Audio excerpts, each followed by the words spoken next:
गर्मियों में Korean glass skin बनाने के लिए सादा सी घर में क्रीम तैयार करें। सबसे पहले आपने फेयर एंड लवली ले लेनी है जो हर घर में मौजूद होती है और सस्ती होती है, ज़्यादा महंगी नहीं होती। उसके बाद आपने थोड़ा सा ग्लिसरीन ऐड कर देना है। ग्लिसरीन जो होता है आपकी स्किन को स्मूथ बनाता है, नरिश करता है, सॉफ्ट बनाता है, आपकी फाइन लाइन को रिमूव करता है और आपके चेहरे पे से जो ओपन पोर्स होते हैं ना उसको भी ठीक करता है।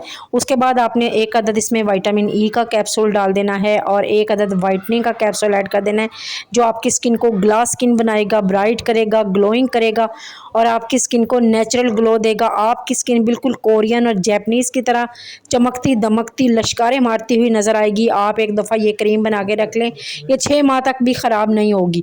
और ये आप देखें, जब भी आप अपना चेहरा वगैरह वॉश करें इस क्रीम को लगाएं। आप इस क्रीम को लगा के घर से बाहर भी जा सकते हैं, कोई इशू नहीं है, कोई साइड इफ़ेक्ट नहीं है, कुछ भी नहीं है। और आप इस क्रीम को सेव करने के लिए किसी भी साफ़ सुथरे बर्तन में, किसी साफ़ सुथरे जार में डाल लीजिए। ठीक है, जार में डालने के बाद आप इसको फ्रिज में रख के सेव भी कर सकते हैं। ये तकरीबन 6 माह तक भी आपकी क्रीम जो है ना ख़राब नहीं होगी। ठीक हो गया। मेरी वीडियो अच्छी लगे लाइक शेयर कमेंट ज़रूर कर दीजिएगा। चैनल को सब्सक्राइब करना हरगिज़ मत भूलिएगा। बेल बटन को भी ज़रूर दबा दीजिएगा ताकि हर नई आने वाली वीडियो का नोटिफिकेशन सबसे पहले आपको मिल सके। दुआ में याद रखिएगा। अल्लाह हाफ़िज़।